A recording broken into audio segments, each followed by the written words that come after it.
Welcome to the YouTube channel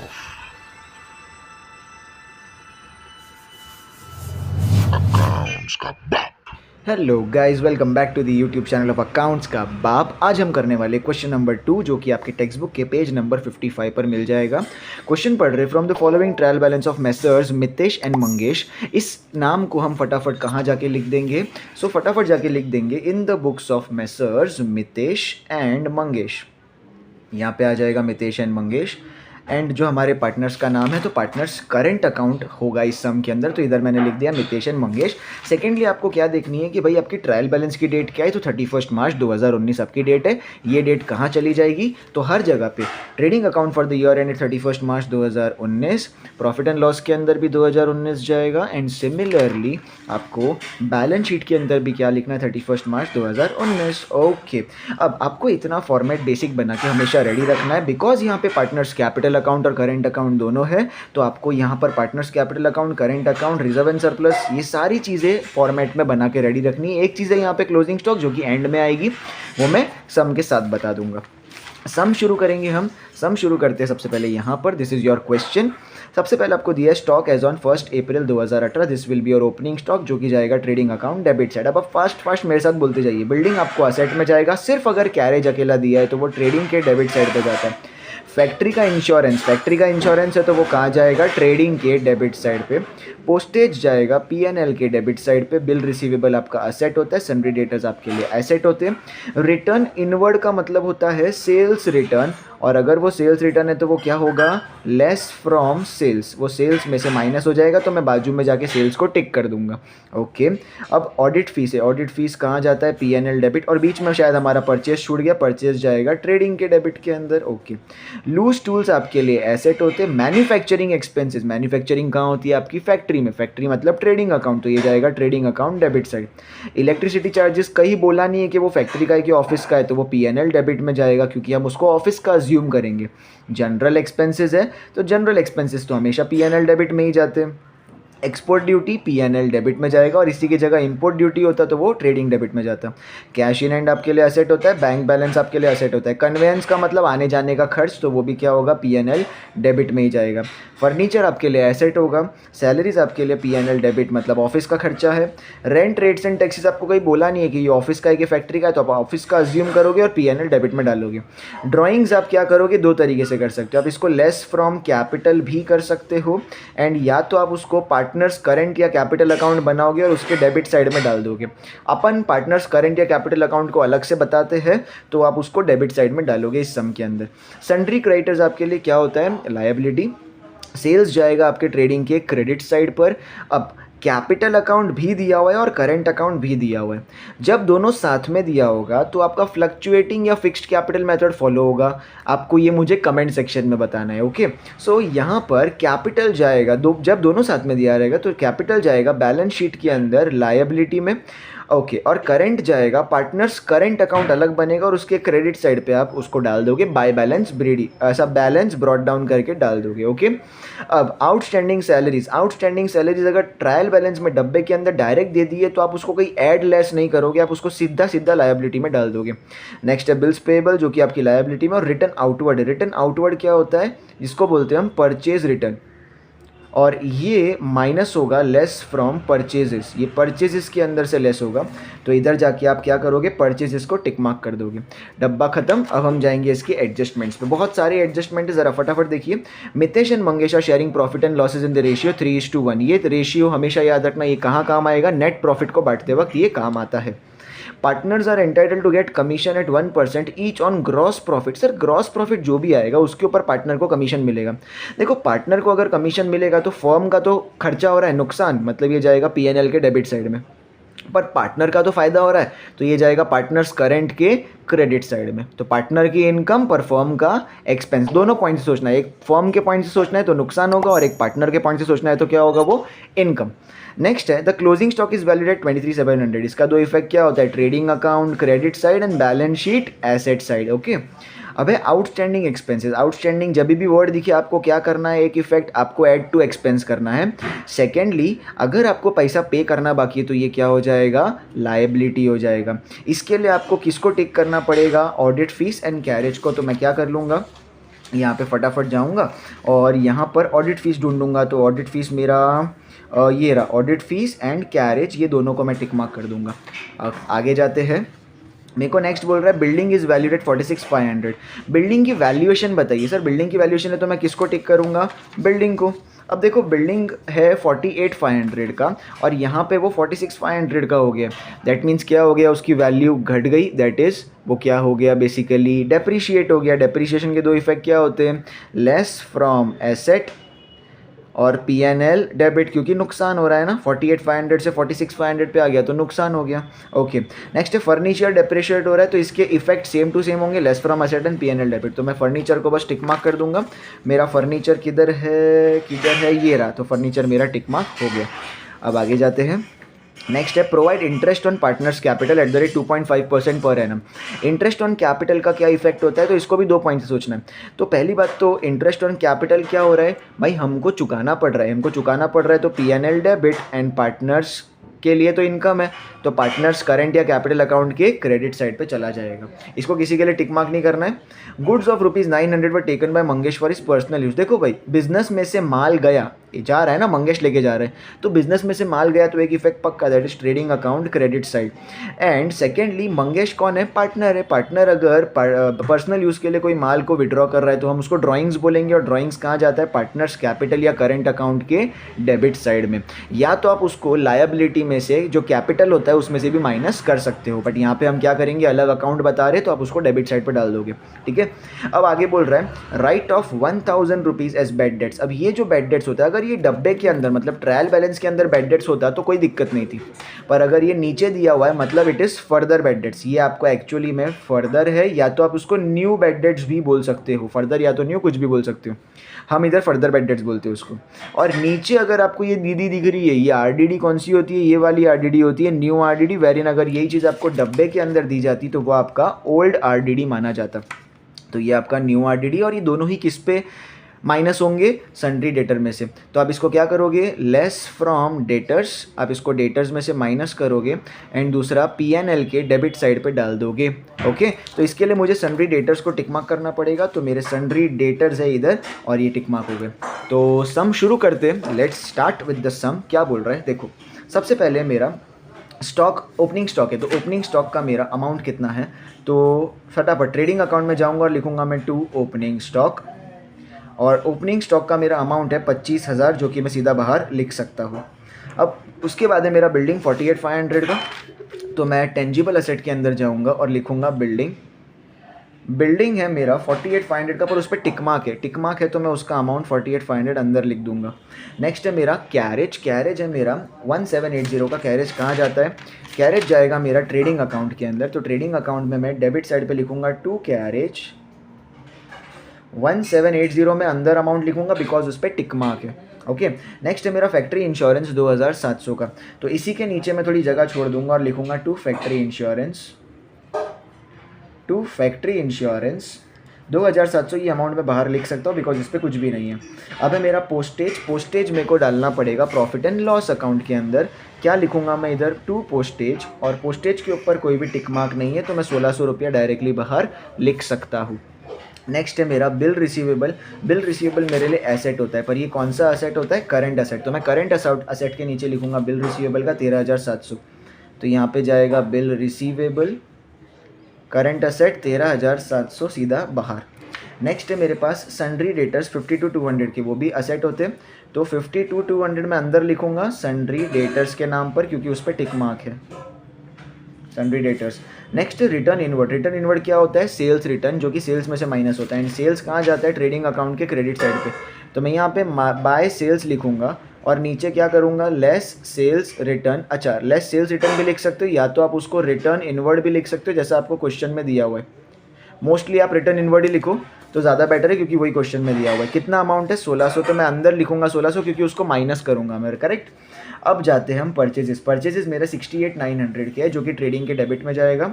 तो मैं यहाँ पे लिखूँगा 2 परचेजेस 68,900, और उस पर अंदर अमाउंट क्यों लिखा है? क्योंकि उस पर टिक मार्क है। नेक्स्ट है मेरे ऑडिट फीस। ऑडिट फीस मेरी कहाँ जाती है? P&L अकाउंट में। तो मैं यहाँ पे लिखूँगा 2 ऑडिट फीस। एंड मेरा ऑडिट फीस का अमाउंट बनता है 1800 रुपये, और वो भी मैं अंदर की तरफ लिखूंगा क्योंकि टिक मार्क है। नेक्स्ट है लूज टूल्स। लूज टूल्स मेरे 32,000 के हैं, तो वो मैं फिक्स्ड असेट में जाऊंगा, बिल्डिंग के नीचे जगह छोड़ दूंगा और फिर लिखूंगा मैं लूज टूल्स। 32,000 के लूज टूल सीधा बाहर क्योंकि उस पर कोई टिक मार्क नहीं है। ओके, अब जाते हैं हम मैन्युफैक्चरिंग एक्सपेंसेस 1820, जो कि ट्रेडिंग अकाउंट में जाएगा। जगह छोड़ के लिखूंगा to manufacturing expenses. To manufacturing expenses amount है 1820। ओके, तो नेक्स्ट है हमारा इलेक्ट्रिसिटी चार्जेस 2600 का, जो कि जाएगी पीएनएल अकाउंट के अंदर। तो मैं ऑडिट फीस के नीचे जगह छोड़ दूंगा और लिखूंगा to electricity charges. To electricity charges और अमाउंट है मेरा 2600, जो कि मैं सीधा बाहर लिख सकता हूँ। फिर है जनरल एक्सपेंसेस 3400 का, तो टू जनरल एक्सपेंसेस 3400 अमाउंट सीधा बाहर लिख दूंगा मैं। नेक्स्ट है एक्सपोर्ट ड्यूटी 1000, तो इसी के नीचे आएगा to export duty. Export duty का अमाउंट है 1000। नेक्स्ट है कैश इन हैंड 75,000, जो कि आपका करंट असेट होता है, तो मैं करंट असेट में थोड़ा जगह छोड़ के लिखूंगा कैश इन हैंड, और उसका अमाउंट है 75,000। नेक्स्ट है आपका क्वेश्चन में कैश इन हैंड के नीचे बैंक बैलेंस, तो इसी के नीचे मेरा आएगा बैंक बैलेंस। बैंक बैलेंस का अमाउंट कितना आएगा 29,000, क्योंकि उतना अमाउंट उसका क्वेश्चन में दिया हुआ है। ओके, अब आगे जाते हैं कन्वेंस 4100। सो मेरा कन्वेंस दिख रहा है कहाँ जाएगा, पीएनएल के डेबिट साइड पे, तो मैं लिखूंगा टू कन्वेंस 4100 रुपया चला जाएगा। ओके, अब है फर्नीचर मेरा 64,000 का। फर्नीचर पे टिक मार्क है, तो मैं लूज टूल्स के नीचे क्या लिखूंगा फर्नीचर, एंड अमाउंट है मेरा 64,000 अंदर की तरफ बिकॉज टिक मार्क है उसके ऊपर। नेक्स्ट है मेरे सैलरीज 2000 के। ये सम थोड़ा बड़ा है, ज़रा लास्ट तक संभल के रहना। टू सैलरीज, अब सैलरीज मेरा 2000 का ही है, मैं सीधा बाहर लिख सकता हूँ पीएनएल में। उसी के नीचे मुझे क्या लिखना है to rent rates and taxes, and इसका मेरा अमाउंट है 3700, ये भी मैं सीधा बाहर लिख सकता हूँ। ड्राइंग्स है मितेश एंड मंगेश का। ड्राइंग्स में कहाँ जाएगा, पार्टनर्स करंट अकाउंट बनेगा इसके लिए, और इसके डेबिट साइड पे आप क्या लिखोगे टू ड्राइंग्स। और मितेश एंड मंगेश का अमाउंट है 1200 और 2200, तो मितेश का 1200 एंड मंगेश का 2200 रिस्पेक्टिवली। अब सन्ड्री क्रेडिटर्स मेरी लायबिलिटी है 38,000 की, तो मैं लायबिलिटी में करंट लायबिलिटी में जाऊंगा और लिखूंगा सन्ड्री क्रेडिटर्स, और अमाउंट है 38,000, जो कि सीधा बाहर आ जाएगा। नेक्स्ट है मेरे पास सेल्स 1,75,000 का। सेल्स जाता है ट्रेडिंग क्रेडिट में, जिसकी इफेक्ट ऑलरेडी मैंने किया हुआ है। 1,75,000 यहाँ पे आ जाएगा। अब 175 में से मैं इसको माइनस करूँगा तो 1 गया तो 174, 174 में से और 600 गया तो 173,400 रुपीज़ बचेगा मेरा नेट सेल्स का अमाउंट। Okay, that's it. अब आगे जाते हैं, कैपिटल अकाउंट दिया है। कैपिटल अकाउंट को आपको कहाँ डालना है फिलहाल, पार्टनर्स कैपिटल सीधा लायबिलिटी के अंदर। मितेश का अमाउंट है 1,50,000 और मंगेश का अमाउंट है 50,000, जिसका मिला के बाहर अमाउंट बनता है 2 लाख रुपया। ओके, नेक्स्ट है मेरा आउटस्टैंडिंग सैलरीज 2000 का, जो कि मेरी सीधी करंट लायबिलिटी में जाएगा। आउटस्टैंडिंग सैलरीज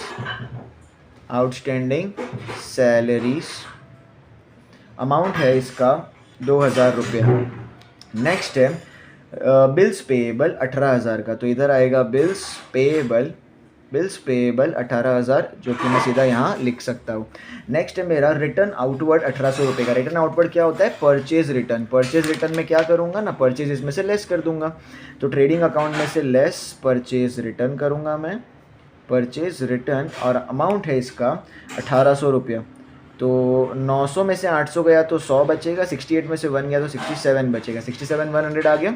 अब है करंट अकाउंट। करंट अकाउंट के अंदर क्या करना है आपको, करंट अकाउंट के अंदर जाना है और क्रेडिट साइड पे आपको लिखना है by balance brought down, by balance BD brought down. Mitesh का 3,000 है और मंगेश का 2,000 है। करेक्ट, तो मेरी सारे डब्बे की एंट्रीज खत्म हो गई। अब मैं जाता हूँ एडजस्टमेंट की तरफ। पहला एडजस्टमेंट तो खाली मेरे को रेशियो दिया है, तो वो कुछ काम का नहीं है। Partners are entitled to get commission at 1%, इसको मैं ऐसा टिक करके साइड में रख रहा हूँ बिकॉज ये ग्रॉस प्रॉफिट आएगा तब हम निकालेंगे। अब क्लोजिंग स्टॉक 23,700 का है, तो क्लोजिंग स्टॉक 23,700 के दो इफेक्ट। एक, मैं ट्रेडिंग अकाउंट के क्रेडिट साइड पे जाके क्या लिखूंगा, बाय क्लोजिंग स्टॉक 23,700 रुपये का मैं लिख दूंगा। और सेकेंड इफेक्ट कहाँ जाएगा इसका, ऑफकोर्स असेट साइड पे आप क्या लास्ट में लिखोगे, क्लोजिंग स्टॉक 23,700 रुपये का इसका आ जाएगा। नेक्स्ट आपका क्या बोल रहा है, outstanding expenses audit fees. Outstanding expense है तो ऑडिट फीस और कैरेज में जाके मुझे क्या करना पड़ेगा, ऐड। तो मैं सबसे पहले पीएनएल अकाउंट में ऑडिट फीस पे जाऊंगा और क्या लिखूंगा, add outstanding. Audit fees outstanding है 400 रुपया, 1800 में प्लस 400 हो गया तो 2200 हो जाएगा। सेकेंड इफेक्ट क्या होगा इसका, सेकेंड इफेक्ट होगा लायबिलिटी। तो लायबिलिटी में जाऊंगा मैं, कौन सी लायबिलिटी में जाऊंगा मैं, करंट लायबिलिटी में, और लिखूंगा आउटस्टैंडिंग ऑडिट फीस। कितनी आउटस्टैंडिंग है, पे करनी बाकी है 400 रुपया, और उसी के बाद मेरा कैरेज का 600 रुपया भी पे करना बाकी है।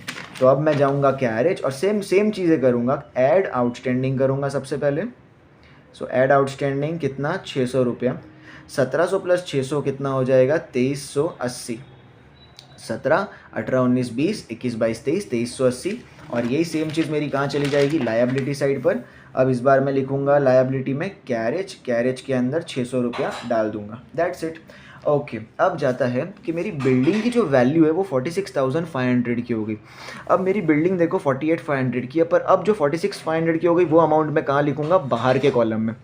अब देखो 48,500 से 46,500 की हो गई, मतलब 2,000 रुपये का क्या हुआ मेरे को, लॉस। तो यहाँ पे मैं क्या लिखूंगा, लेस रीवैल्यूड, या तो मैं इधर डेप्रिसिएशन भी लिख सकता हूँ। तो देखो लॉस हुआ ना मेरा 2,000 का, तो मुझे कहाँ जाके दिखाना पड़ेगा उसको, प्रॉफिट एंड लॉस अकाउंट में, डेबिट साइड पे। आप इधर क्या लिखोगे, टू डेप्रिसिएशन भी लिख सकते हो, या वैल्यू कम हो गई वो भी लिख सकते हो, टू डेप्रिसिएशन ऑन। आप इधर क्या लिख दोगे, बिल्डिंग का अमाउंट कितना है, 2,000, तो 2,000 रुपये का यहाँ पे लॉस आपने रिकॉर्ड कर दिया। अब आपको बोल रहा है फर्नीचर पे तो डेप्रिशिएट करना ही है 5%, तो आप फर्नीचर पे जाओगे, फर्नीचर का अमाउंट 64,000 है, आप क्या लिखोगे, less depreciation at the rate 5% per annum. 64,000 का 10% क्या होता है, 6,400, तो उसका आधा क्या होगा, 3,200, तो इसका आधा होगा 3,200। 64 में से 3 गया तो 61 में से और 200 गया तो 60,800 बच जाएगा। तो ये आपका अमाउंट हो जाएगा 60,800। इसके अंदर वापस से आपको लॉस हुआ 3,200 का, तो कहाँ जाके रिकॉर्ड करोगे आप, प्रॉफिट एंड लॉस अकाउंट में जाके बिल्डिंग के नीचे लिख दोगे आप फर्नीचर, और फर्नीचर पे आप लिखोगे 3,200 रुपया, क्योंकि उतना लॉस है आपका। अब उसके बाद है आपका provide interest on capital at the rate 2.5%। अब 2.5% है इंटरेस्ट ऑन कैपिटल। एक बात बताओ, मेरा करेंट अकाउंट ही है पर कैपिटल तो इधर है, तो इसकी एंट्री क्या होगी, इसकी एंट्री दो जगह जाएगी। एक तो यहाँ पे बाय करंट अकाउंट में, क्रेडिट साइड पे बाय इंटरेस्ट ऑन कैपिटल। तुम बोलोगे यार करंट अकाउंट में कैपिटल, यस, करंट अकाउंट के अंदर एंट्री जाएगी बाय इंटरेस्ट ऑन कैपिटल, ठीक है। और इसका सेकंड इफेक्ट कहाँ जाएगा, तो प्रॉफिट एंड लॉस अकाउंट के डेबिट में, टू इंटरेस्ट ऑन कैपिटल। और दोनों पार्टनर को मिलेगा, मितेश को भी मिलेगा, मंगेश को भी मिलेगा। ओके बात, मितेश और मंगेश दोनों को मिलेगा, पर कितना कितना। तो सबसे पहली बात है, मितेश का 1.5 लाख रुपए का कैपिटल है, 1.5 लाख रुपए पे 2.5% निकालना है। तो एक बात बताओ, 1.5 लाख पे 10% कितना होगा, 15,000। 1 0 काटोगे ना तो 15,000 मिलेगा। तो 5% कितना होगा इसका, 7,500, इसका आधा। तो 2.5% तो उसका भी आधा ना, 7,000 का आधा 3,500 होता है, और 500 का आधा 250 होता है, मतलब 3,750 रुपया इसका 2.5% हो जाएगा। तो मितेश के कॉलम में 3,750 आ जाएगा, डन, सिंपल है। अब सिमिलरली मंगेश का 50,000 का कैपिटल है, तो इसका 10% कितना होगा, 5,000 होगा। फिर इसका 5% कितना होगा, 2,500 होगा। और इसका 2.5% मतलब इसका भी आधा कितना होगा, 1,250, मतलब इसके कॉलम में कितना आएगा, 1,250, डन। अब इसी का इधर डाल देंगे, इसका होगा 3,750 और इसका होगा 1,250, मिला के 3,000, 4,000, 5,000, 5,000 का टोटल इंटरेस्ट ऑन कैपिटल पे बिजनेस के फर्म का खर्चा हो गया, दैट्स इट। अब उसके बाद जाते हैं, goods of 900 were taken by Mangesh for his personal use. Goods गया तो एक इफेक्ट पक्का, ट्रेडिंग अकाउंट क्रेडिट साइड, क्या लिखोगे आप, by goods taken over by Mangesh. मंगिया कितने का लेके गया, मंगिया लेके गया 900 रुपये का गुड्स, ठीक है। अब ये एक तरीके की ड्राइंग्स है, तो आप देखो इधर ड्राइंग्स ऑलरेडी दिया हुआ है, तो कुछ नहीं, आप अभी एक और ड्राइंग्स लिखना है तो आपको क्या लिखना पड़ेगा, 2 एडिशनल ड्राइंग्स। आप सिर्फ इतना लिखोगे 2 एडिशनल ड्राइंग्स, कितने रुपए का, 900। तो मंगेश के कॉलम में आप 900 लिखोगे, मंगेश के कॉलम में ही 900 आएगा। डन इतना। अब है बैड डेट्स 1000 का, तो आप क्या करोगे, सन्ड्री डेटर्स में से लेस करोगे, लेस फर्दर बैड डेट्स। आप क्या करोगे, लेस फर्दर बैड डेट्स 1000 रुपये का। तो 50 to 200 में से 1000 गया तो 51,200 बचेगा अभी। इसका सेकंड इफेक्ट जाता है पीएनएल के डेबिट साइड में। आप पूरा का पूरा फॉर्मेट बना दो, कोई दिक्कत नहीं है। क्या फॉर्मेट है, 2 bad debts add further bad debts add new RDD less old RDD. Okay, अब इसके अंदर से अगर आप देखोगे तो ये 2 बैड डेट्स और ये ओल्ड आरडीडी आपको दिया हुआ नहीं है, तो आप उधर क्या करोगे, सिंपल हाइफिन या डैश कर दोगे। अब जो फर्दर बैड डेट्स है वो आपको 1000 का है, तो फर्दर बैड डेट्स के बाजू में जाके आप 1000 लिखोगे। क्लियर है बात। अब आगे आपको बोल रहा है कि आपको आरडीडी मेंटेन करनी है 3% ऑन सन्ड्री डेटर्स। तो आपके डेटर्स अभी कितने बचे हैं, 51,200। इसके ऊपर आपको 3% निकालना है, तो आप क्या लिखोगे, less new RDD @ 3% per annum. अब देखो 51,200 का 1% कितना होगा, 512। तो इसका 3% क्या होगा, इंटू 3, 3 2 ज़ा 6, 3 1 ज़ा 3, 3 5 ज़ा 15, 1536। तो इधर से मैं कितना माइनस करूँगा, 1536। तो फटाफट इसको माइनस करते, 51,200 में से 1536 माइनस करना है। तो 1 इधर 9 10, 10 में से 6 गया 4, 9 में से 3 गया 6, 11 में से 5 गया तो 6, 10 में से 1 गया 9, और ये 49,664। तो ये जो अमाउंट होगा 49,664 ये आ जाएगा मेरा बाहर की तरफ। अच्छा, न्यू आरडीडी का सेकंड इफेक्ट कहाँ जाएगा, ऑफ कोर्स इधर जाएगा। तो 1536 का अमाउंट और लास्ट में इन दोनों को प्लस करके जो 2536 का अमाउंट है वो मैं यहाँ पे बाहर लिख सकता हूँ। डन, सब कुछ हो गया है। बस ये मेरा ग्रॉस प्रॉफिट वाला जो है वो बाकी है। वो जब ग्रॉस प्रॉफिट आएगा मैं उसका 1% निकालूंगा। तो सारी एंट्रीज हो चुकी है, तो फटाफट टोटल करते हैं और ग्रॉस प्रॉफिट निकालते हैं।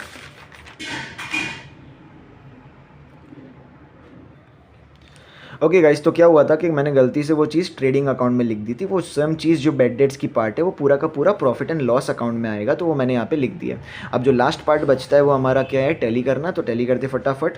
तो 173,400 मेरा यहाँ पे इसका अमाउंट है, प्लस 23,700 का है एंड प्लस 900 रुपया।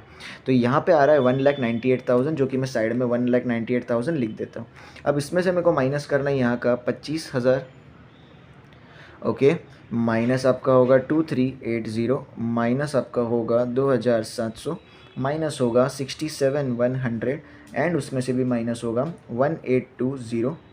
ये सब चीज़ माइनस करने के बाद आपका अमाउंट आ रहा है 99,000। तो लेट्स सी, ये देखिए आपका जो ग्रॉस प्रॉफिट है वो 99,000 का आपका आना चाहिए, तो वो आ चुका है। तो आपका जो हैवी अमाउंट है वो एक्चुअली में क्या है, आपका हैवी अमाउंट बनता आपका 99,000 का। बेसिकली ये क्या है, यहाँ पे आएगा 99,000। तो 99,000 का ये है ग्रॉस प्रॉफिट। अब उसमें से ये सारे अमाउंट को मुझे निकालना था। यस, सिर्फ यहाँ तक का जो अमाउंट है, इन सब को मैं हटा देता हूँ। तो ये मेरा 1,98,000 का जो अमाउंट था वो आएगा। ये जो 1,98,000 का अमाउंट है वो हैवी अमाउंट बोथ साइड्स लिखूँगा मैं। 1,98,000 में से सब माइनस हुआ तो 99,000 बचा। ये 99,000 का मेरा क्या है, ग्रॉस प्रॉफिट। तो मैं यहाँ लिखूँगा to gross profit carried down, और यहाँ पे लिखा जाएगा transferred to profit and loss account. Done. अब ग्रॉस प्रॉफिट कहाँ जाएगा, आपका प्रॉफिट एंड लॉस अकाउंट के क्रेडिट साइड पे आप क्या लिखोगे, बाय, यहाँ पे आपका आएगा ग्रॉस प्रॉफिट ब्रॉट डाउन, कितना, 99,000 का। अब इस तरफ तो 99,000 ही है, तो मैं यहाँ पर क्या करता हूँ, 99,000 माइनस इधर का 1600 के बाद आपका एक एक करके माइनस करना है। 2,200 minus 2,600 minus 3,400 minus 1,000 minus 4,100 minus 2,000 minus 3,700 minus 5,200 minus 5,000 minus 2536। तो आपका 65,664 आ रहा है नेट प्रॉफिट। ओके गाइस, तो हमारा नेट ग्रॉस प्रॉफिट आ चुका है 99,000 का, जो भी मैंने यहाँ पे लिख दिया। अब है ना, एक एंट्री हमारी पता है बाकी थी, वो कौन सी एंट्री थी जिसको मैंने यहाँ पे टिक करके रखा था कि भाई ग्रॉस प्रॉफिट जितना भी आएगा उसका 1% क्या मिलेगा, पार्टनर को कमीशन मिलेगा।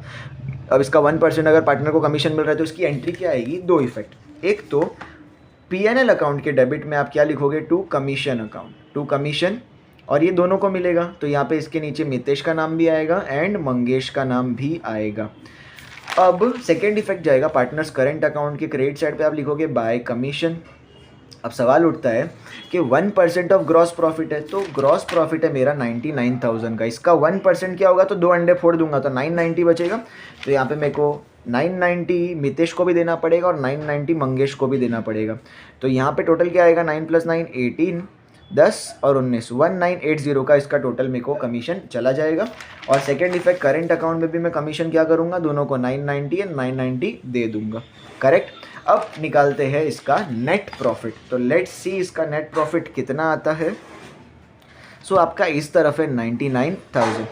99,000 के बाद मैं एक एक करके सब माइनस करूंगा, तो लेट्स सी कितना आता है। तो पहले आता है 1600, माइनस करूंगा तो 2200, माइनस करूंगा तो 2600, माइनस करूंगा तो 3400, माइनस करूंगा फिर 1000, फिर माइनस करूंगा मैं 4100, फिर माइनस करूंगा मैं 2000, फिर माइनस करूंगा मैं 3700, फिर माइनस करूंगा मैं 5200, ये साथ में ही कर रहा हूँ मैं, 5200। ओके, प्लस नहीं, माइनस करूंगा, फिर आएगा मेरा 5000 और फिर माइनस करूंगा मैं 2536, फिर माइनस करूंगा मैं 1980, तो 63684। तो यहाँ अगर देखोगे आप नेट प्रॉफिट का, देखिए अमाउंट दिया हुआ है 63684, मतलब अपना अमाउंट है करेक्ट।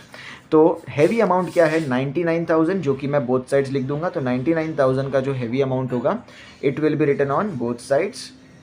अब उसके बाद 63684 का जो मेरा अमाउंट है, 63684 का अमाउंट, ये मेरा क्या होगा, 63684, this will be my net profit. तो यहाँ लिखूंगा मैं टू नेट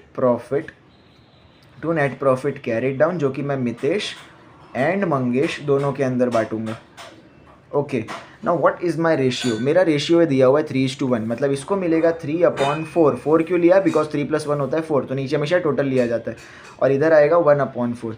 तो इसका टोटल में से आंसर कितना आ रहा है, तो 63684 इंटू 3 डिवाइडेड बाई 4, तो इसका आंसर आएगा 47763।